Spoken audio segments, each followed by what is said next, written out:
আসসালামু আলাইকুম রহমতুল্লাহি ওবরকাতুহু। সম্মানিত দর্শক, আপনারা ইতিমধ্যে জেনে গেছেন যে নেপালের সরকার বাংলাদেশের মতো করেই যে শেখ হাসিনা সরকার যেভাবে বিপ্লবীদের নিকট পরাজিত হয়েছে এবং যেভাবে আওয়ামী লীগ সরকারের কর্তা ব্যক্তিরা পথে ঘাটে লাঞ্ছিত হয়েছে, তার চেয়েও নির্মমভাবে নেপালের একটি সরকারের পতন হয়েছে এবং সেখানে বাংলাদেশের চেয়েও হৃদয় বিদারক ঘটনা ঘটেছে। সেখানকার যে অর্থমন্ত্রী, তাকে বেদম প্রহার করা হয়েছে, কাপড় চোপড় খুলে ফেলা হয়েছে এবং সে বেঁচে আছে কিনা আমরা বলতে পারবো না। এবং সেখানে ছাত্ররা আমাদের এই বাংলাদেশের জেনজি হিসেবে যারা খ্যাতি পেয়েছে, এদের মতো করেই রাজপথে তারা নেমেছিল এবং খুব অল্প সময়ের মধ্যে তারা যে সফলতা লাভ করেছে এবং খুব অল্প সংখ্যক ক্ষয়ক্ষতির মাধ্যমে। অর্থাৎ বাংলাদেশে শেখ হাসিনার জামানাতে বা তার রেজিমে যে দমনপীড়ন চলেছে জুলাই এবং আগস্ট বিপ্লবের সময়টিতে, এবং সেই সময়টিতে যে ক্যাজুয়ালিটি হয়েছে, ক্ষয়ক্ষতি হয়েছে, প্রাণহানি হয়েছে, তার সাথে অনেক অনেক কম প্রাণহানি হয়েছে নেপালে। তো এরপরেও সেখানকার সরকার, সেখানে পতন ঘটেছে, সরকার পালিয়ে গেছে হেলিকপ্টারে করে, মানে প্রধানমন্ত্রী ওলি তিনি পালিয়ে গেছেন, স্বরাষ্ট্রমন্ত্রী পদত্যাগ করেছেন, প্রত্যেকটা নেতাদের বাড়িতে ঘরে আগুন লাগিয়ে দেওয়া হয়েছে এবং সরকারি দলের যারা লোকজন রয়েছে তারা বলতে গেলে কোথায় কী অবস্থা আছে এখন পর্যন্ত কেউ বলতে পারছে না। তো এটা আমাদের বাংলাদেশে যারা রাজনৈতিক বিশ্লেষক রয়েছেন তাদের মধ্যে কেউ কেউ আর আমজনতা তারা ভীষণ রকম উল্লসিত যে না, এরকম কর্তৃত্ববাদী শাসন আর চলবে না। আর যাকে বলা হয় তরুণ যারা যুবক রয়েছে তারা যে আন্দোলন করছে, সে আন্দোলন মোকাবেলা করার ক্ষমতা নেই। এবং অনেকে বলার চেষ্টা করছেন যে বাংলাদেশের এই পতন হলো, শেখ হাসিনার পতন হলো, এটা মূলত নরেন্দ্র মোদীর পতন। আর নেপালে যে পতন হলো, অনেকেই ভুল করছেন যে এটাও বোধহয় দিল্লির জন্য একটা বিপদ ডেকে নিয়ে আসবে এবং শেখ হাসিনার জন্য একটা মারাত্মক বিপদ বিপত্তির সৃষ্টি করবে এবং দিল্লির সঙ্গতির কারণেই বিরক্ত হবে যে একটা কুফা বাংলাদেশে সে যে কাজকর্ম করেছে তার ফলে এখন দিল্লিতে তাকে আশ্রয় দিতে হচ্ছে, তার কয়েক লাখ আওয়ামী লীগের নেতাকর্মীদেরকে সেই পুরো ভারত জুড়ে আশ্রয় দিতে হচ্ছে ভারত সরকারকে, এবং কাউকে কাউকে ভারত সরকার রীতিমতো প্রোটোকল দিচ্ছে এবং ভাতাও দিচ্ছে। তো এটা একটা যন্ত্রণা। তো সেই যন্ত্রণার সঙ্গে যদি আবার এই নেপালের এই যন্ত্রণা শুরু হয়ে যায়, তাহলে ভারতের ভবিষ্যৎ কী, এটা নিয়ে আলোচনা করছে। পরবর্তীতে আমি দেখলাম যে এই যে নেপালে যে ঘটনাটি ঘটল, এতে করে ভারতের কপাল খুলে গেছে। কপাল খুলে গেছে এই কারণে হলো যে যে সরকারটি, এই সরকারটি মূলত চীনাপন্থী সরকার, ভারত বিরোধী সরকার, এবং তারা কর্তৃত্ববাদী একটি শাসন ব্যবস্থা কায়েম করেছিল। সেই কর্তৃত্ববাদী শাসন ব্যবস্থা কায়েম করেছিল চীনা মদতে, এবং এরা স্পষ্টতই অ্যান্টি ভারত ছিল। এবং আমরা বেশ কয়েকবার শেখ হাসিনার জামানাতে আমি কয়েকটা ভিডিও বানিয়েছিলাম যে এখানে নেপালি সেনাবাহিনী তাদের যে সীমান্ত, সেই সীমান্তে তারা গুলি করে তারা সেই ভারতীয় সৈন্যবাহিনীকে রীতিমতো তাড়িয়ে দিয়েছে এবং অনেক গ্রামবাসীকে তারা তাড়িয়ে দিয়েছে। এবং আপনারা জানেন যে নেপালের সঙ্গে ভারতের এখনও পর্যন্ত উন্মুক্ত বর্ডার, একদম খোলা বর্ডার রয়েছে 1600 মাইল, 1600 কিলোমিটার। এবং এই যে উন্মুক্ত বর্ডার, এই বর্ডার দিয়ে ভারতের নাগরিক কোনো রকম পাসপোর্ট ভিসা ছাড়া নেপালে ঢুকে যেতে পারে। আর নেপালের পাসপোর্টধারীরা নাগরিকরা তারা কোনো রকম পাসপোর্ট ভিসা ছাড়া ভারতে ঢুকে যেতে পারে এই উন্মুক্ত বর্ডার দিয়ে। দ্বিতীয়ত, নেপালে ডুয়েল কারেন্সি, অর্থাৎ সেখানে ভারতের মুদ্রা, ভারতীয় রুপি যেভাবে চলে নেপালের মুদ্রাও সমানভাবে চলে একই সঙ্গে। আমাদের দেশে যেমন ডলার, পাউন্ড এগুলোর মূল্য রয়েছে, কিন্তু এগুলো আপনি দোকানে বিক্রি করতে পারবেন না বা দোকানে এগুলো দিয়ে কোনো পণ্য সামগ্রী কিনতে পারবেন না।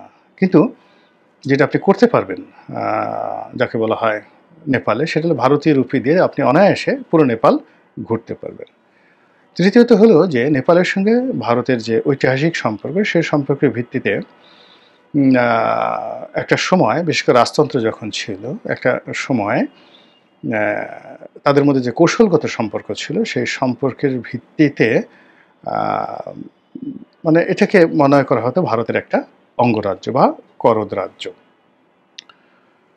তো এর বাইরে নেপালের একটা সম্প্রদায় রয়েছে গুর্খা, পাহাড়ে বসবাস করে। তো এরা বিশেষ যোদ্ধা এবং বিশ্বস্ত। পৃথিবী উল্টে গেলেও, মরে গেলেও তারা আপনার সাথে বেইমানি করবে না। এবং এরা সেনাবাহিনীতে এতটা বিশ্বস্ত যে ব্রিটিশ জমানাতে ব্রিটিশ সরকার একটা রেজিমেন্ট তৈরি করেছিলেন, গোর্খা রেজিমেন্ট। শুধুমাত্র নেপালের এই অধিবাসীদেরকে নিয়ে তারা একটা রেজিমেন্ট তৈরি করেছিলেন, এবং এই রেজিমেন্টটি ব্রিটিশ সরকারকে সবসময় ঘুমাতে দিত। মানে যেখানে এই রেজিমেন্টের কর্মকর্তারা রয়েছে, সেখানে ব্রিটিশ সরকারের কর্তারা মনে করতেন যে তারা চোখ বুজে ঘুমাতে পারতেন। তো পরবর্তীতে ভারত যখন স্বাধীন হলো, তারা তখনও এই গোর্খা রেজিমেন্টটা রেখে দেয়, এবং এখানে তারা ওই নেপালের যারা গোর্খা সম্প্রদায়, সেখান থেকেই তারা সবসময় রিক্রুট করে এই রেজিমেন্টটাকে তারা চালু রেখেছিল। কিন্তু 2022 সনে নেপাল সরকার, মানে চীনের মদতে পরিচালিত নেপাল সরকার, তারা বলল যে না, আমরা আমাদের এই সদস্যদেরকে বা অধিবাসীদেরকে আর ভারতের এই গোর্খা রেজিমেন্টে ভর্তি করাবো না বা চাকরি করতে দেব না।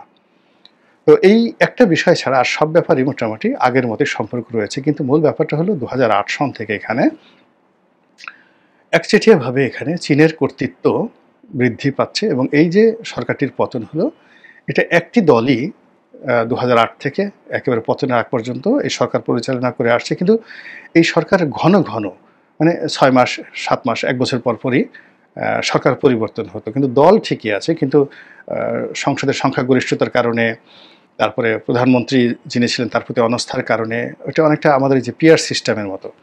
সেই পিয়ার সিস্টেমের কারণে কি হলো, সরকারের ঘন ঘন পরিবর্তন হতো, কিন্তু পার্টি ছিল একটাই, সেই 2008 থেকে এখন পর্যন্ত একই পার্টি ছিল। ফলে এই সরকারে নেপালের সরকার পতনে আওয়ামী লীগের খুশির বন্যা। প্রধানমন্ত্রী ছিলেন, 2022 সনে প্রধানমন্ত্রী ছিলেন, এই সকলের প্রতি জনগণের ক্রোধ আর ক্ষোভ রয়ে গেছে। তার সঙ্গে সঙ্গে ভারত মদদ দিচ্ছে। আপনারা জানেন যে কয়েকটি ঘটনা, বাংলাদেশে এখন চীনের যে কর্তৃত্ব চলছে, এই কর্তৃত্বটির প্রথম সফল কর্তৃত্ব তারা প্রতিষ্ঠা করেছে নেপালে, দ্বিতীয় শ্রীলঙ্কাতে, তৃতীয় মালদ্বীপে মৈত্রী সরকার, এখন বাকি আছে শুধু বাংলাদেশে। তো আর চীনের এই কর্তৃত্ব প্রতিষ্ঠা হওয়ার আগে, সেই 2008 সনের আগে একচেটিয়াভাবে এই অঞ্চলে পুরোটাই ভারতের কর্তৃত্ব ছিল। আপনারা জানেন যে ভারত শ্রীলঙ্কাতে সৈন্যবাহিনী পাঠিয়েছিল, এবং তামিল টাইগারদের সাথে যুদ্ধ করার জন্য যে বাহিনী, ভারতীয় সেনাবাহিনী, সেখানে দীর্ঘদিন লড়াই করেছেন, এবং এই কারণে শ্রীলঙ্কার একজন প্রেসিডেন্ট তামিলদের হাতে নিহত হয়েছেন, এবং রাজীব গান্ধীও তামিলদের হাতে নিহত হয়েছেন। তো সেই শ্রীলঙ্কা, যার সঙ্গে তার এমন সম্পর্ক, সেই সম্পর্কটা নষ্ট হয়ে গেছে, এবং সেখানে চীনের কর্তৃত্ব প্রভুত্ব এখনও পর্যন্ত চালু আছে। আর যেটিকে বললাম যে ভারতের একটা করদ রাজ্য মনে করা হতো নেপালকে এবং ভুটানকে, এই দুটো জায়গাতেও চীনের কর্তৃত্ব চালু হয়ে গেছে 2008 থেকে। আর মামুন আব্দুল গাইম যখন ছিলেন এরশাদ জামানাতে, তখন থেকে এখানে মালদ্বীপ বলতে মূলত একটা ভারতীয় করদ রাষ্ট্র এরকম ছিল। এবং সেখানে পুলিশ বাহিনীর বাইরে, পুলিশ বাহিনী শুধু মালদ্বীপের ছিল, আর বাইরে যে সেনাবাহিনী, এটা মূলত ছিল ভারতের। তো একবার চীনের মদতে কিছু জলদস্যু, মূলত যারা চীনের মদতে অস্ত্রশস্ত্র নিয়ে প্রেসিডেন্টের মানে প্রাসাদ আক্রমণ করেছিল, যখন মামুন আব্দুল গাইম ছিলেন প্রেসিডেন্ট এরশাদের জামানাতে, তখন তিনি এসএস পাঠিয়েছিলেন ভারতে, এবং ভারত তখন সৈন্যবাহিনী পাঠিয়েছিল, ছোট্ট একটা বাহিনী, 200 না 300 সদস্য একটি বাহিনী, এবং তারা সেই জলদস্যুদের কবল থেকে প্রেসিডেন্টকে উদ্ধার করার পরে ওখানে থেকে গিয়েছিলেন। এইবার চীনা মদদের সরকার মজ্জু আসার পরে তিনি তার দেশ থেকে ভারতীয় সৈন্যবাহিনী তাড়িয়ে দিলেন। এই হলো পাক ভারত উপমহাদেশের ভারতের কর্তৃত্ব বনাম চীনের কর্তৃত্ব। আর বাংলাদেশের শেখ হাসিনার যে পতন, পালিয়ে যাওয়া, এটার পেছনে যে একটা চীনের বিরাট হাত রয়েছে, আর বর্তমান যারা আছেন তাদের পেছনে যে চীনের একটা বিরাট হাত রয়েছে, এটা আমরা সবাই জানি। আর এই অবস্থাতে চীনের সবচেয়ে বিশ্বস্ত দীর্ঘমেয়াদী পার্টনার তারা জনবিক্ষোভে ক্ষমতাচ্যুত হলো, যাকে বলা হয় নেপালে। এবং সেখানে প্রধানমন্ত্রী পালিয়ে গেছেন, আরেক প্রধানমন্ত্রীর স্ত্রীকে পুড়িয়ে মারা হয়েছে, সাবেক প্রধানমন্ত্রীর স্ত্রীকে পুড়িয়ে মারা হয়েছে। এবং এখানে যে অবস্থা ঘটেছে সেখানে যাকে বলা হয় চীনের আর এখানে মাথা উঁচু করে দাঁড়ানো বা এখানে চীনের কোনো পলিসি বা চীনের যে বিনিয়োগ, এটা অ্যাবসলিউটলি এখানে একেবারে জিরোতে চলে আসবে। যে গণঅভ্যুত্থান হয়েছে এটা মূলত চীনের বিরুদ্ধে। তো চীনের বিরুদ্ধে যখন এই গণঅভ্যুত্থানটা হয়েছে, আর এখন সেনাবাহিনী থেকে শুরু করে পরবর্তীতে যারা সরকার প্রতিষ্ঠা করবে, এরা সঙ্গত কারণেই ভারতের মদতপুষ্ট হবে এবং দিল্লির মদতপুষ্ট হবে। দিল্লির এই যে সফলতা, সেই সফলতায় বুঝতে পারেন যে এখন নরেন্দ্র মোদীর এখানে কি পরিমাণ আমোদ হচ্ছে, বা এখানে যে ভারতীয় গোয়েন্দা সংস্থা র এবং অজিত দোভাল, নিরাপত্তা যিনি উপদেষ্টা রয়েছেন অজিত দোভাল, এখন এই মুহূর্তে তারা কতটা যাকে বলা হয় গুড মুডে আছেন। আর এই ঘটনা যেভাবে যে আমি মূল্যায়ন করলাম, তো আমি যেভাবে মূল্যায়ন করলাম, ভারতে যে সকল আওয়ামী লীগের নেতৃবৃন্দ রয়েছেন তাদের তো অনেকের রাজনৈতিক প্রজ্ঞা আমার সাথে শত শত গুণ বেশি। তারা এই মূল্যায়ন নিজেরা যখন করছেন এবং এই মুহূর্তে যখন দিল্লি এবং কলকাতা বা অন্যান্য মূল স্ট্রিমের যে সকল ভারতীয় মিডিয়া যেভাবে উল্লাস প্রকাশ করছে, এতে করে আওয়ামী লীগের যারা লোকজন রয়েছেন তাদের মধ্যে কী পরিমাণ খুশির বন্যা বয়ে যাচ্ছে এবং কেন, সেটাও আপনারা খুব সহজে অনুধাবন করতে পারছেন। আর শেখ হাসিনার অবস্থা, তিনি কি মুচকি হাসছেন, নট্য হাসি দিচ্ছেন, নাকি কি করছেন, এটা আপনারা যার যার রুচি অভিরুচি অনুযায়ী কল্পনা করে নিন।